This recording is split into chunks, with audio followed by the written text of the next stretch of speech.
also why I suggest that you have at least one teacup that's white on the inside, because your eyes can tell you a lot about the tea that you are brewing.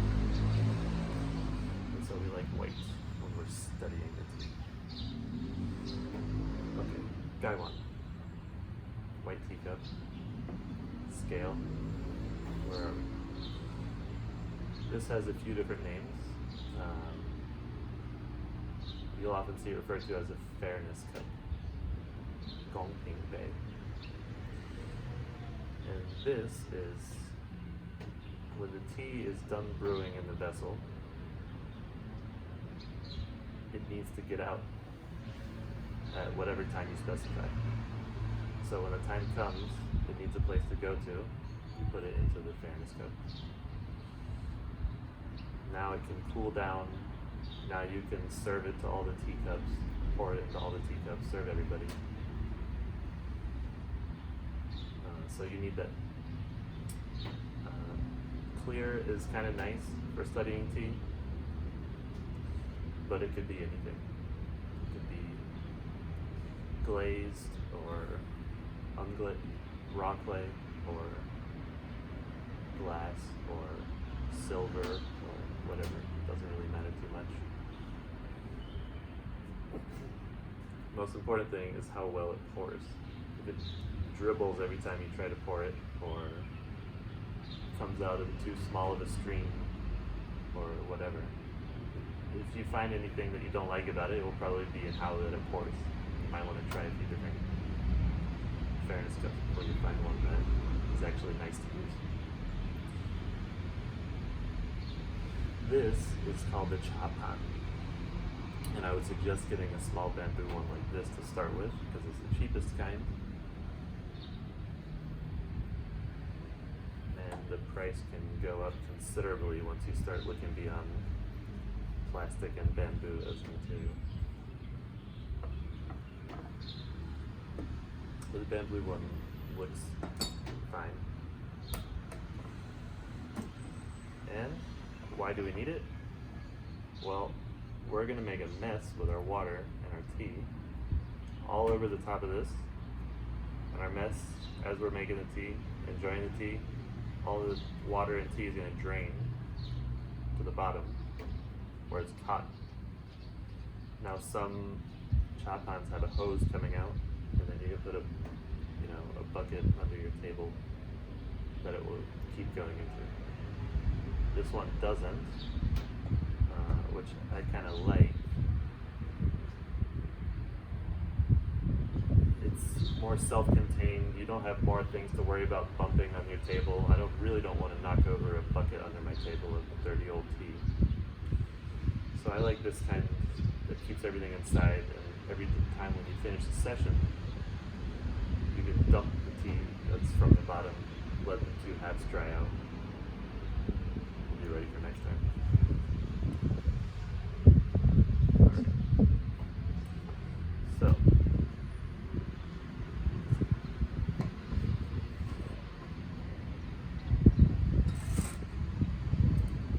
another thing you might want is a strainer that is shaped like this. This is kind of like the one that you'll see around. It's made of stainless steel.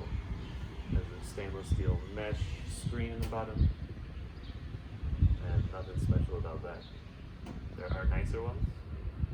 You can get one that's clay or glass on this part, and then it's got silk screen that's tied around the bottom. That's actually what I normally use. I'm just showing off what I think is the perfect starter kit today, and that would come with one of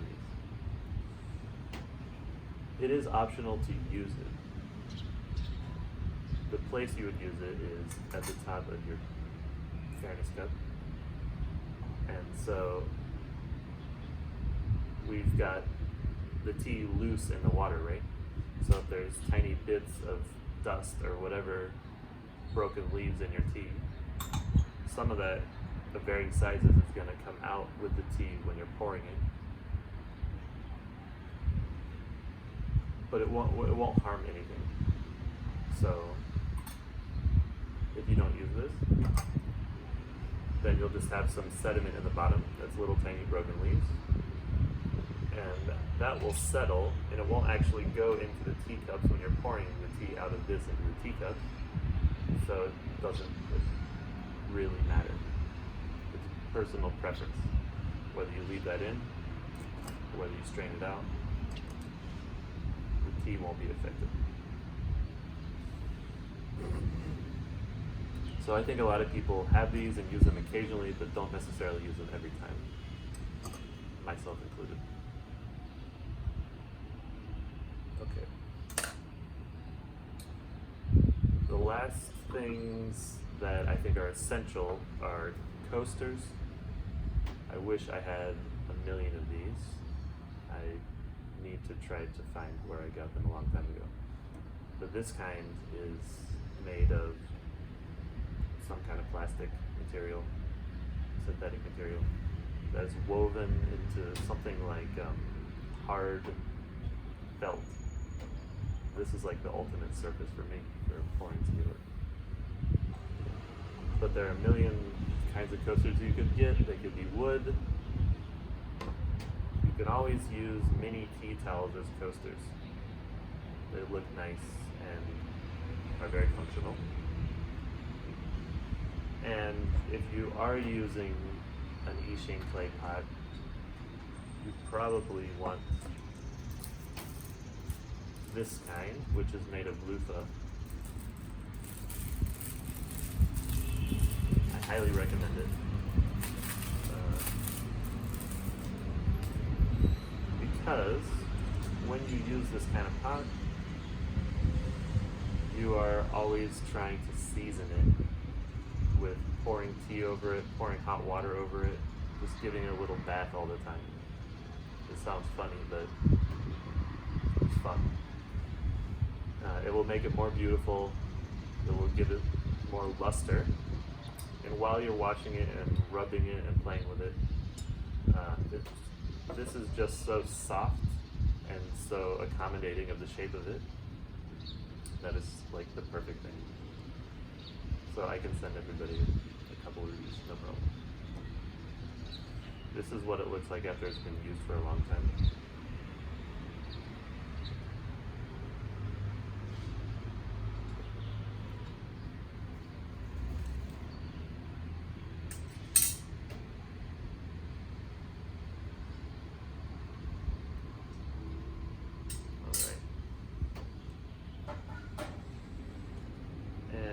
Towel. Probably never start your tea session without something like this at your side. Never know when you're going to need it.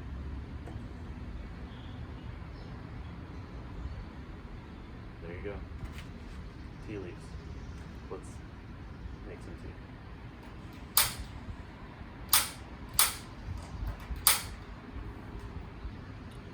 I do recommend an electric gooseneck kettle if you can swing it. The gooseneck is by far the nicest way to pour. If you've done pour over coffee before, you know all about that. But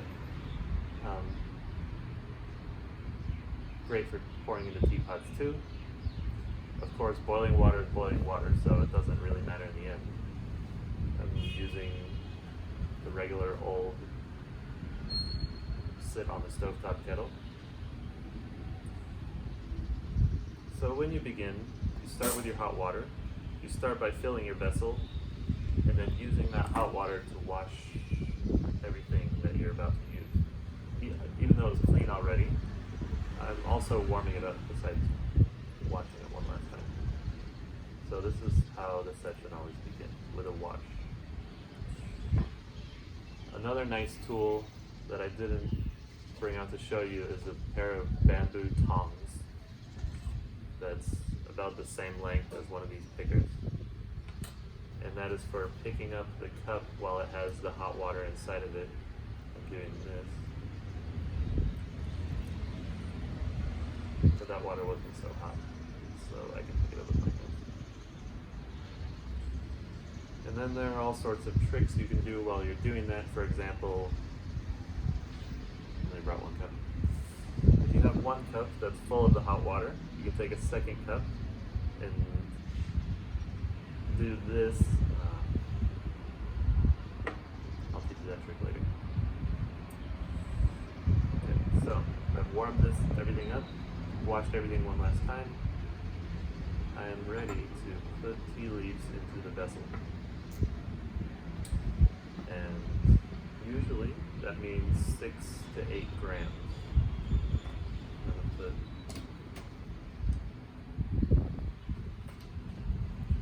7 grams right now. How about that? As we're studying the tea, always weigh our tea. That's going to be a rule.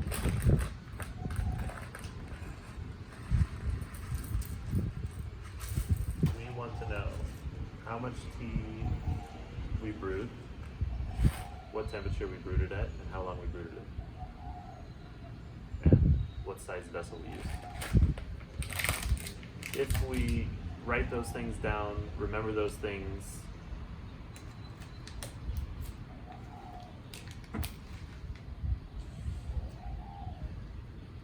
it gives us a framework for recreating ugly but functional. That's how I get tea into the teapot most days. Using your hand is fine too. Knowing all of our parameters and remembering all of our parameters will make everything much faster with learning about your tea. So, the water temperature is simple. It should always be 100 degrees. If you need to make your tea with water less than 100 degrees, it's not good tea. Sorry. But we're going to focus on good tea, and good tea can always be brewed at boiling temperature. The one exception being green tea, and I'm not going to go into green tea because I don't really know about that whole world. But we're talking about pu'er and oolong in my class.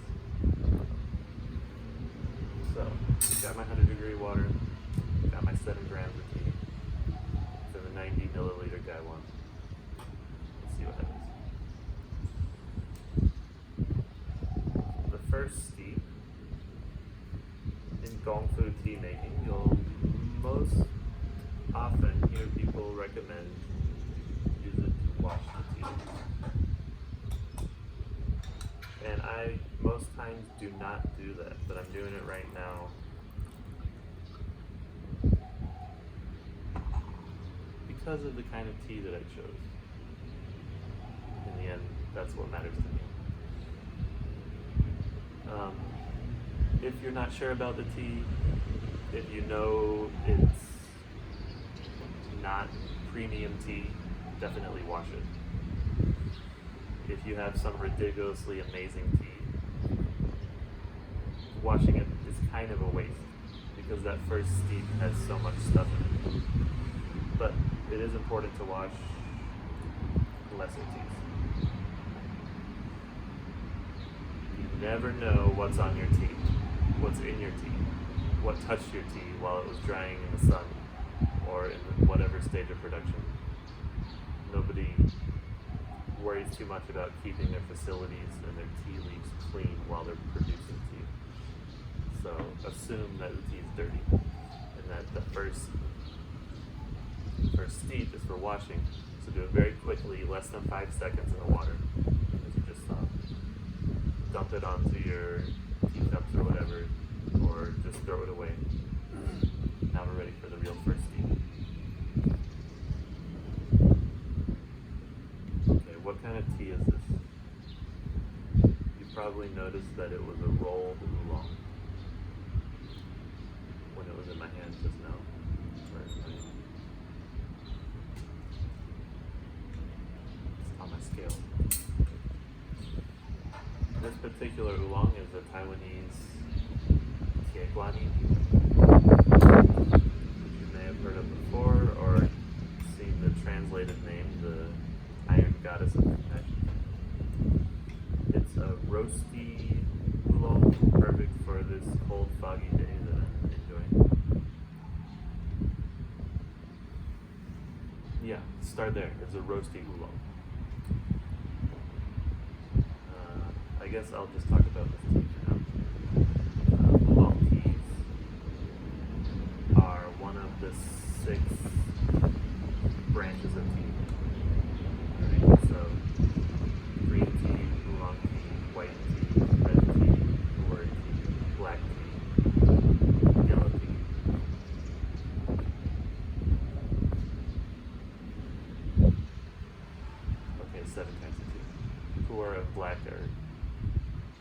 It's debated how many different branches there are.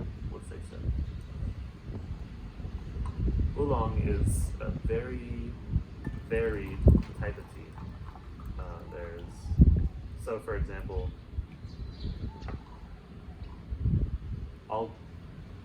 almost all green teas will have roughly the same amount of oxidation in their production. And oxidation is what makes a tea less green looking and more dark looking, or one thing that creates that visual distinction. Okay, so in green tea they're very low oxidation. In oolong it can be very low. So you start with what I like to call green oolongs, and that is what you'll see referred to as high mountain tea. Taiwanese oolong is usually green oolong. So that might be 5% oxidized or something. Going all the way up to maybe 35%. And that would be teas like this. When you roast a tea in the production, which those green teas are not roasted, you typically choose a tea that has been oxidized more. There's something complimentary about that. So anyway, that's why it looks this color. That is one thing you'll notice about roasty oolongs, is that they have a more orangey brown color than the really green ones will just look kind of pale yellow or even hot, like a neon yellow-green kind of color. I'm enjoying the roasty oolong smell. If you've had tie guanyin before,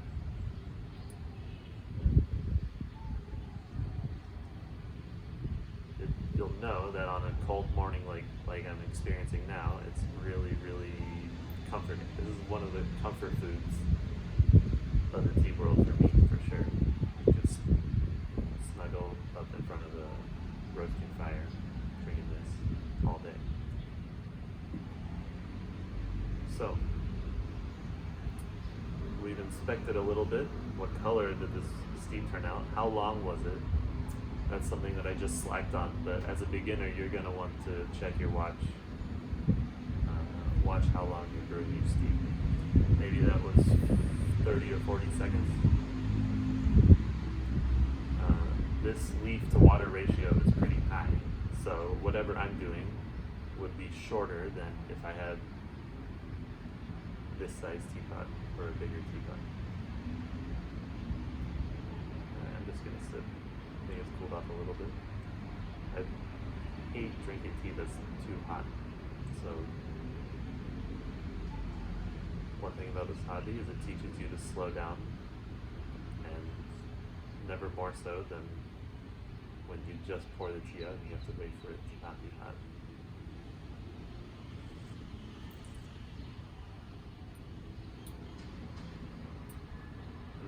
Lots and lots of flavor there. Buttery, almost a little bit salty, woody, roasty, sticky mouthfeel, caramel, toast. Kind of a good dongting or a good tie guanyin. These are the main popular roasted oolongs. We'll have some biscuity or toasty kind of taste among all the great tastes that you get. So you see our leaves are expanding a little. You can always stick your nose in there. The smell will change after every steep for a lot of teas, especially young teas like this one. This tea is from 2020.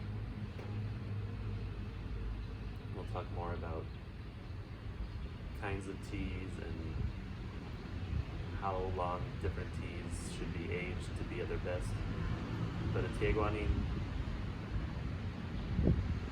will start out, or any roasted tea will start out fiery and kind of too much of the roasted taste for the first year or two while it settles down.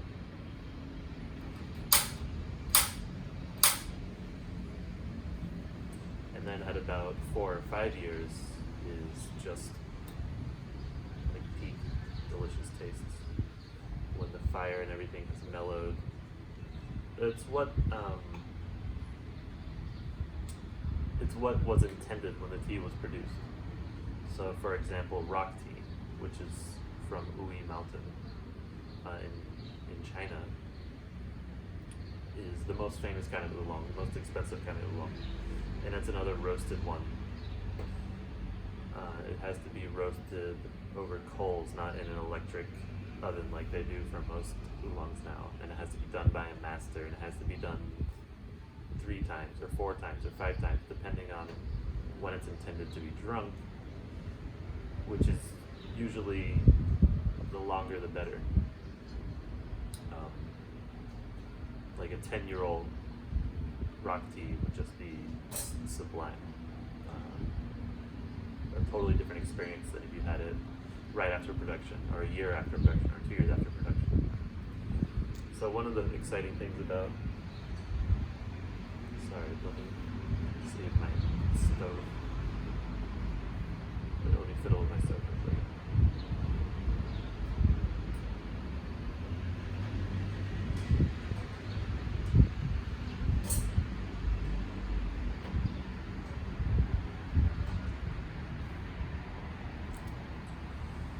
One of the exciting things about your tea collection, once you start having good tea leaves in your house, is revisiting certain teas, and the time frame that I like to do that in is every 6 months.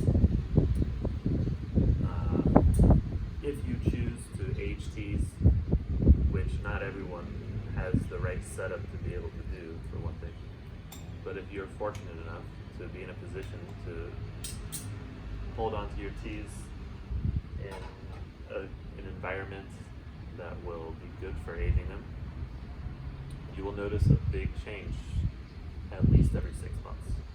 That is sort of the minimum of when you want to revisit a tea and taste it again. This one's no different. It's at about, I don't know, this is about 8-month-old tea. So it is not the same as the last time I tried it. It is maturing nicely.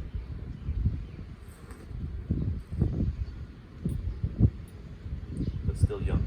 Still a little bit harsh compared to what I'm looking forward to a few years from now.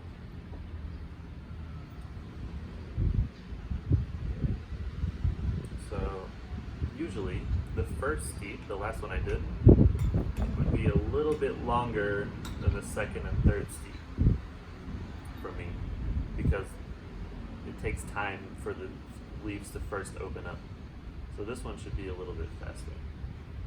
So I'm going to keep a close eye on it. I'm going to look at the color while it's brewing in this white, against this white gaiwan that it's sitting in. And the best way to look at the color is to insert the lid on one end and kind of just push towards the other end. You'll see more liquid in your wake. It's easier to gauge the color of the soup, as they call it. Maybe that wasn't faster, but I did it when it looked good.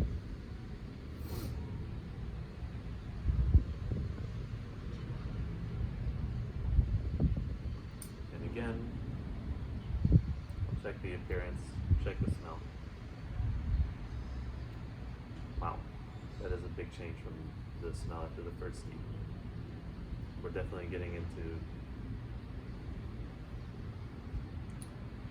juicy, fruity, cotton candy aromas and tastes that were not present at all after the first steep.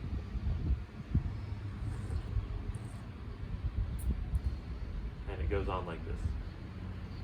So one game is how many steeps can you get out of your tea. And that's the best game you can play, because if you do that, you push all of your teas, you'll be able to taste the transitions that they go through from steep to steep.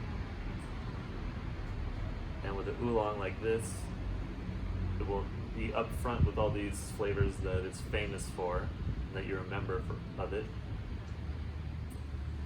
and then it will get weaker and weaker, and then you'll get other flavors, like maybe medicinal, or the slightly more bitter flavors, or the stronger bark flavor. And you can do it as long as you want until you're just basically drinking water.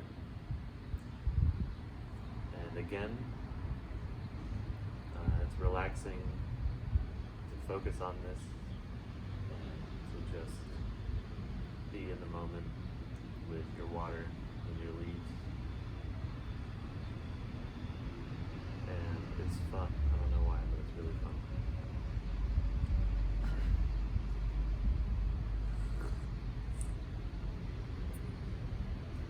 So with a premium, like super premium good tea, I might get 20 steeps out of it.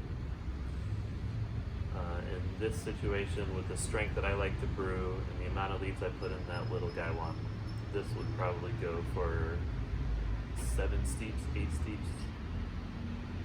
It's about the limit for a nice oolong, or less than that really, depending. But that's what I predict for this tea.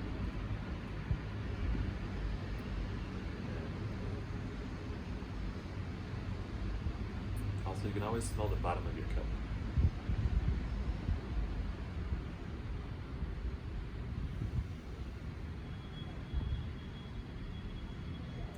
Sit up straight.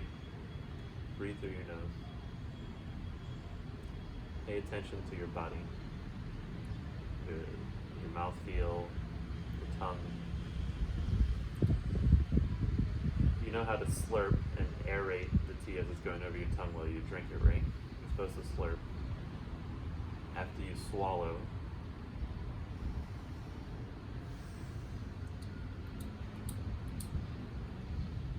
open and close your mouth. You can breathe through your nose. This will bring the aromas to different places. You can taste things in the back of your nose that you wouldn't have otherwise tasted if you weren't focusing.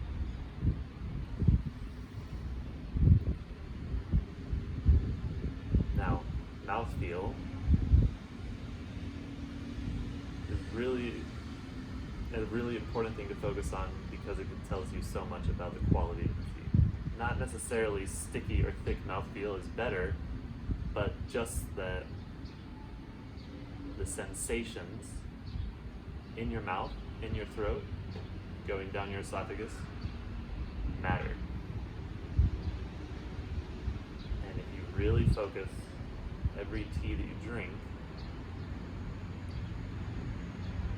you'll notice, you'll start to learn which ones feel really good, like you just ate a lozenge,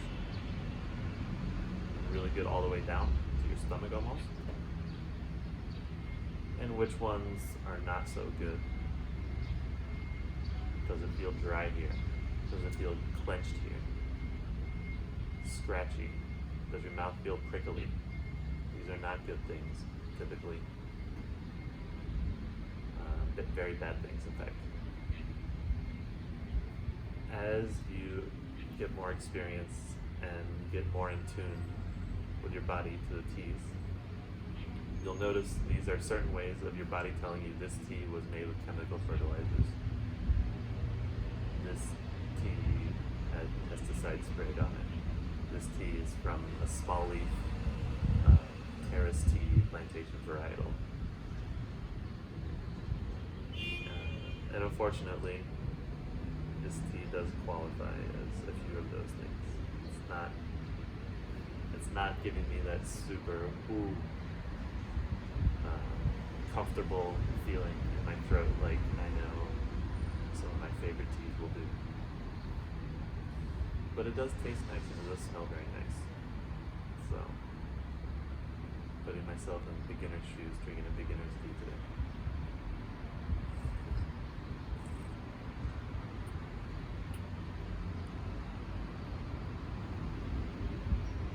Just gonna keep drinking this, and I'll sign off.